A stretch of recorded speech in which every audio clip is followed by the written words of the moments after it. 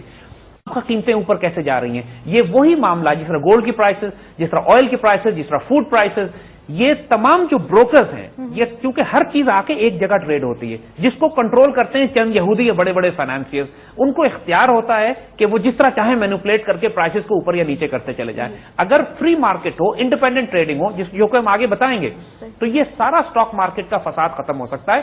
دیکھیے ہم نے بڑے بڑے بت توڑے ہیں یہاں پہ, ہم نے پیپر کرنسی سے لے کے بینکنگ سسٹم اور ربا کے نظام, اسٹاک مارکیٹ کے بارے میں بھی ہم یہ کہتے ہیں کہ کفر کے نظام کی بہت بڑی بنیاد اسٹاک مارکیٹ ہے اور حرام کام ہے یہاں پہ جو بھی ہو رہا ہے. اور یہ جب ایک اسلامک اکنامک ماڈل آئے گا تو اس میں یہ اسٹاک مارکیٹس نہیں ہوں گی.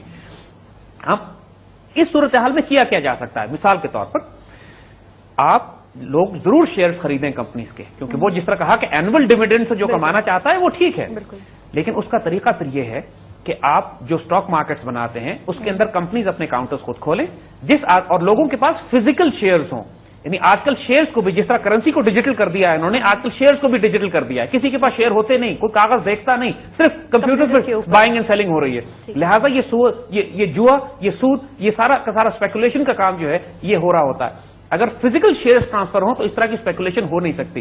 کمپنیز اپنے کاؤنٹرز کھولیں, جس نے اپنے شیئرز فروخت کرنے ہیں وہ اپنی کمپنی کو بیچے, جس نے خریدنے اس کمپنی سے خریدے, اور کسی ایک کمپنی کا دوسری کمپنی سے کوئی واسطہ اور تعلق نہیں ہے, کوئی بروکر بیچ میں انوالو نہ ہو, کلین سموتھ نظام ہو. اور سب سے بڑھ کر آپ اسٹاک مارکیٹس کے اندر یہ بروکرز اور ڈے ٹریڈنگ کا نظام ختم کر دیجئے. یعنی جو شخص صبح خرید کے شام بیچنے والا کام شیئر کی خرید و فروخت میں کر رہا ہے تو یہ نیچرل انسٹنکٹ ہے اس کی کہ وہ زیادہ سے زیادہ پروفٹ کمانے کے لیے زیادہ سے زیادہ افواہیں پھیلائے گا, قیمتیں کو اٹھائے گا اور گرائے گا اپنے پروفٹ کو مینوپولیٹ کرنے کے لیے. اور جو جتنا بڑا پلیئر ہوگا اتنی ہی زیادہ اس کی طاقت ہوگی افواہ اور جھوٹ پھیلانے کے لیے.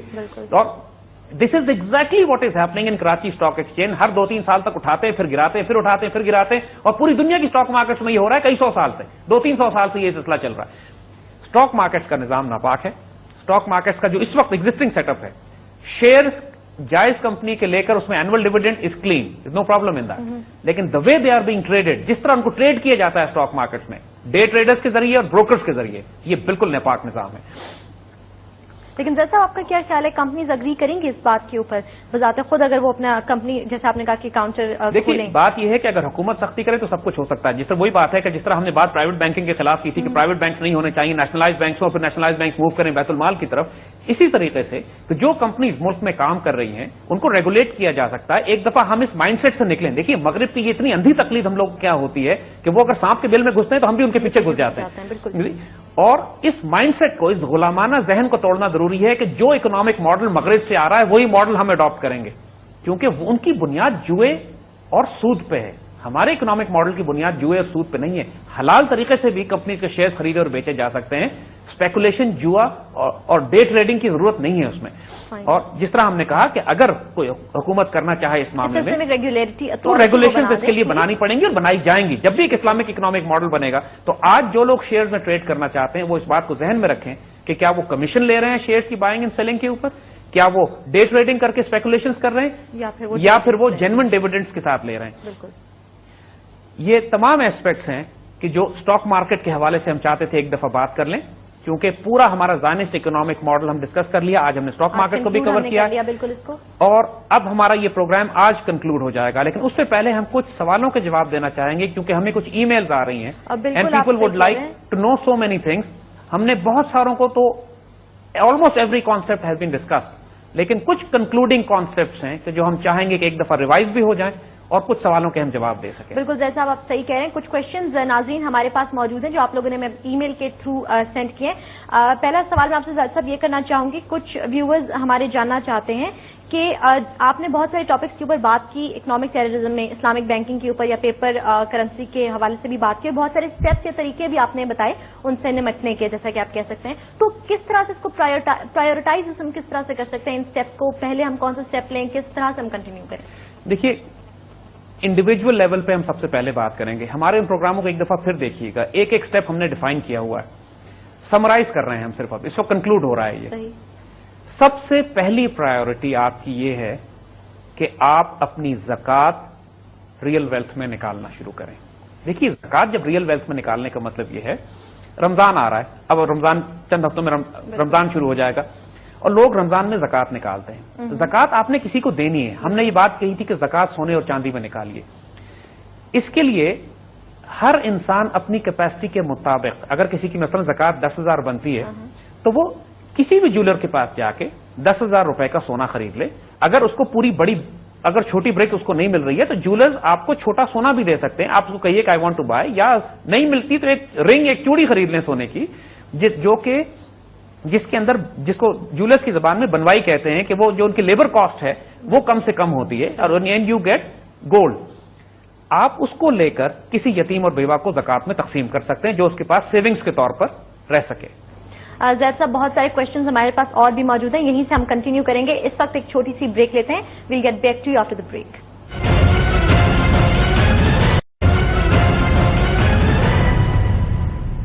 ویلکم بیک ویورز، آپ دیکھ رہے ہیں پروگرام براس ٹیک. بریک پہ جانے سے پہلے بات کر رہے تھے زید صاحب ہم زکوٰۃ نکالنے کے حوالے سے.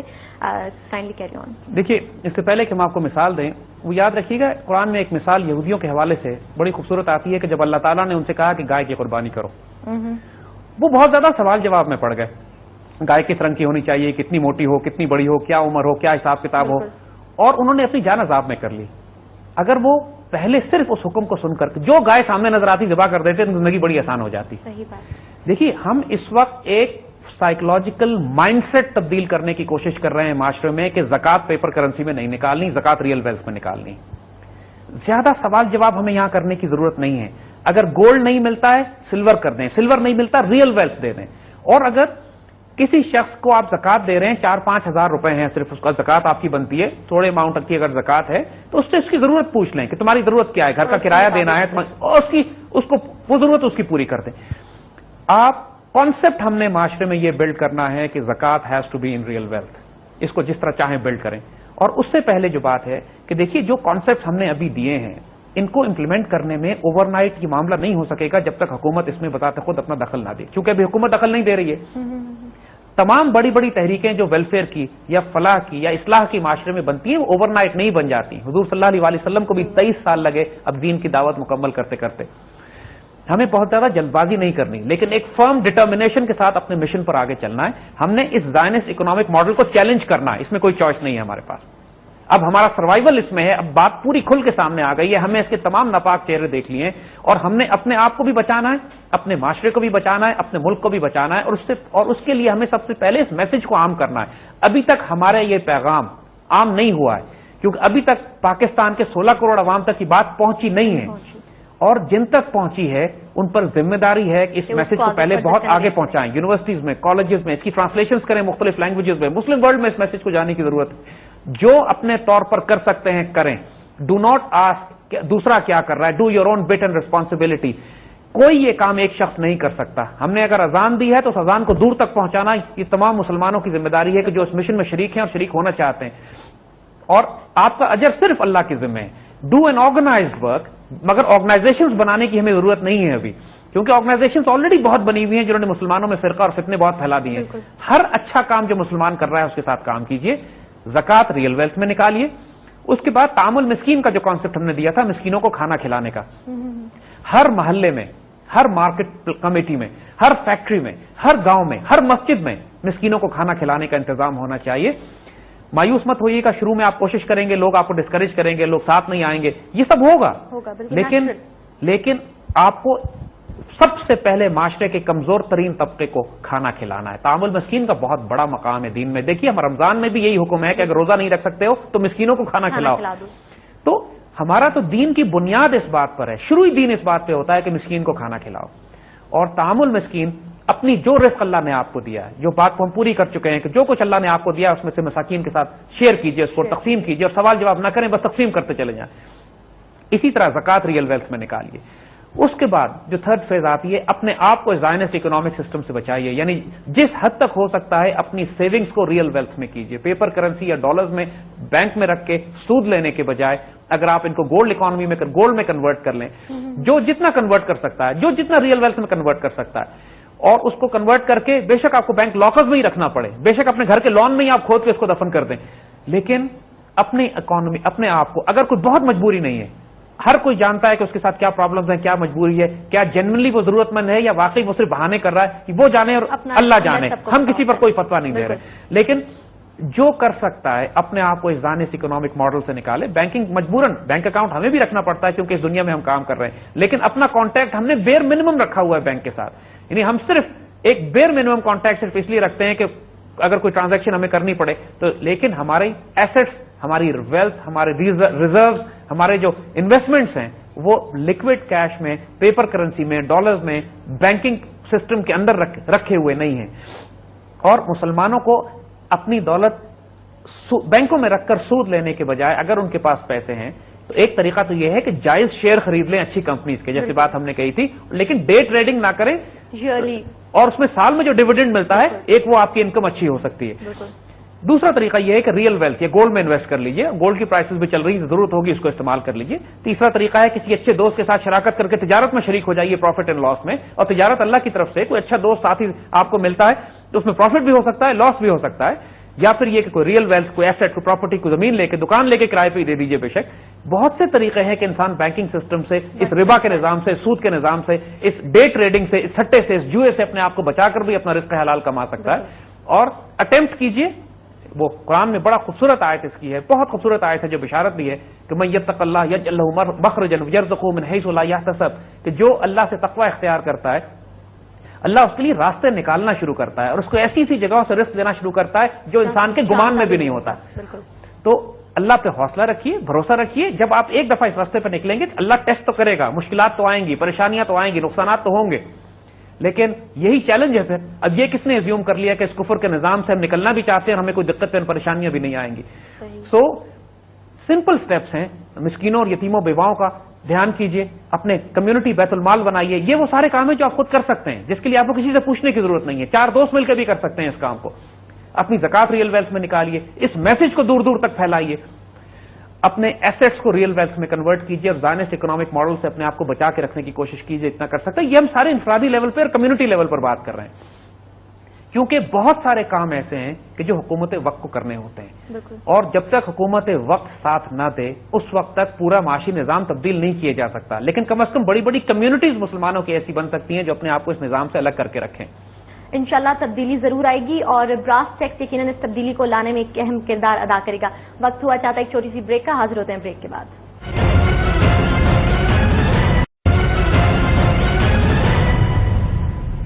ویلکم بیک ویورز، آپ دیکھ رہے ہیں براس ٹیکس. ہمارے ساتھ موجود ہیں ہمارے ڈیفینس ایکسپرٹ زید حامد صاحب اور ہماری ڈسکشن جو ہے ان کے ساتھ جاری ہے. زید صاحب، ایک سوال جو میں آپ سے اور کرنا چاہوں گی جو ای میلز میں ہمیں کافی زیادہ آیا. بہت سارے لوگ یہ جاننا چاہ رہے ہیں کہ کیا وہ انڈیویجول لیول پر گولڈ اور سلور کوائنس کو یا آپ کہہ لیں درہم اور دینار کی کرنسی کو وہ کس طرح سے آلٹرنیٹو بیسس پہ یوز کر سکتے ہیں، اس بارے میں آپ کیا کہنا چاہیں گے؟ دیکھیے، ایک بات ذہن میں رکھیے گا کہ جب تک کہ معاشرے میں ایک جنرل نالج، ایک اویئرنیس ایک خاص مقام تک نہ آ جائے، یعنی اس حد تک معاشرے میں کامن نالج ہو جائے کہ لوگ خود انتظار کریں، لوگ خود تڑپیں، لوگ خود چاہیں کہ وہ ایک alternate gold and silver currency adopt کرنا چاہتے ہیں، اس وقت تک کمیونٹی یا کلیکٹیو لیول پر بھی اس کرنسی کو جاری کرنا بڑا مشکل ہو جائے گا. لہذا پہلا سٹیپ وہی ہے، spread the awareness, spread knowledge. اس کا مطلب ہے زید صاحب پہلا سٹیپ تو ہم لے چکے ہیں اور اس کو پھیلانے کی ضرورت ہے، کیونکہ ہم نے اذان دی ہے، اس اذان کو بھی دور تک پہنچانا ہے. جب لاکھوں پاکستانی، کروڑوں پاکستانی خود یہ چاہیں گے تو دیکھیے جس طرح ملیشیا میں ہوا ہے، کیونکہ ملیشیا میں ان کی قیادت ڈاکٹر مہاتیر محمد بذات خود اس کانسیپٹ کو پش کر رہے تھے.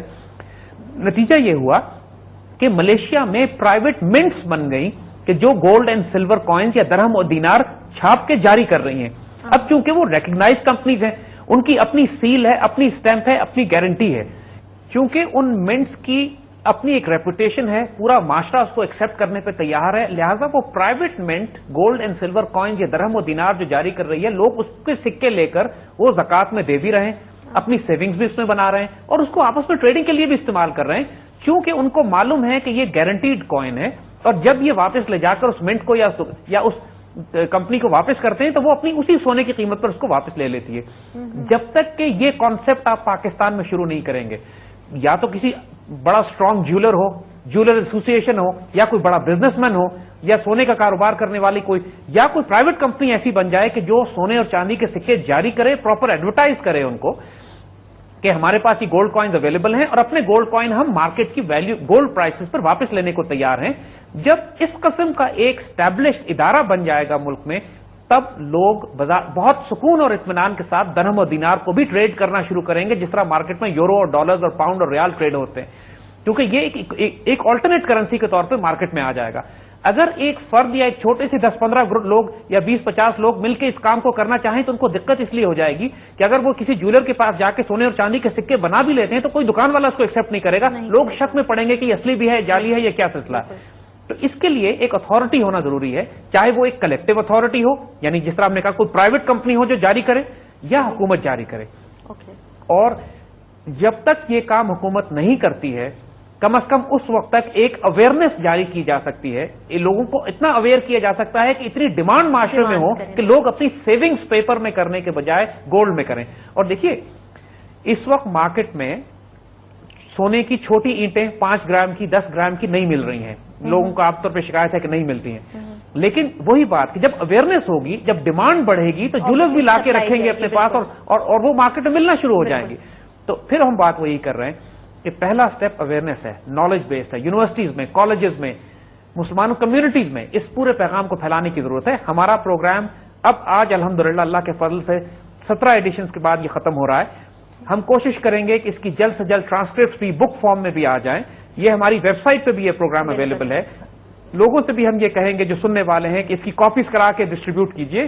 دیکھیے وقت مسلمانوں کے پاس بہت تھوڑا ہے, یہ مشکل ٹائم ہے, زائنسٹ ہمارے اوپر چڑھے چلے آ رہے ہیں, اور مسلمانوں کو اپنا عزت, اپنی آبرو, اپنا دفاع, اپنا جغرافیہ, اپنی معیشت, اپنی اکانومی, سب کی حفاظت کرنے کے لیے ہمیں وار فوٹنگز پہ جنگ لڑنی پڑے گی. اپنے آپ کو بچائیے, اپنے گھر والوں کو بچائیے, اپنے اہل عیال کو بچائیے, اپنے رشتے داروں کو, اپنی سوسائٹی کو, اپنی کمیونٹی کو, لوگوں کو اس زائنسٹ اکنامک ماڈل سے نکالنے کے لیے ان کے ریزرو ریئل ویلتھ میں, تاکہ اللہ نہ کرے کوئی طوفان, یہ اسٹاک مارکیٹ کریش کرتے ہیں, ہماری کرنسی کو ڈی ویلیو کرتے ہیں, ہماری اکانومی کو کریش کرتے ہیں.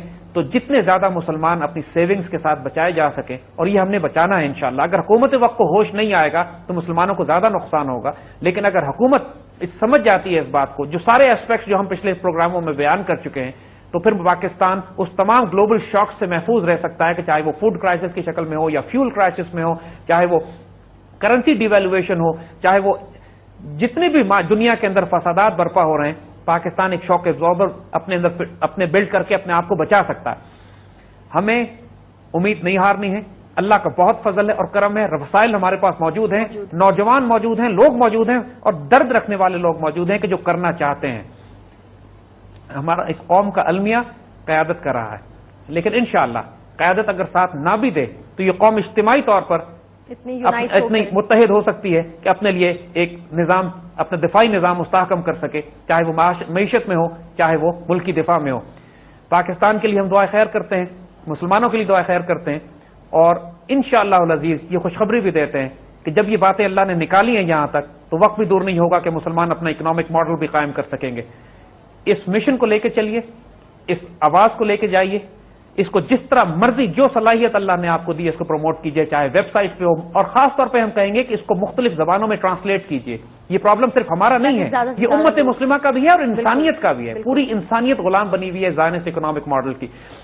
ان کو جتنی مختلف زبانوں میں اس مٹیریل کو ٹرانسلیٹ کر سکتے ہیں اس کو کیجیے. ہر آدمی اپنی جگہ پہ جو اس میسج کو سن رہا ہے اپنی ڈیوٹی کرے.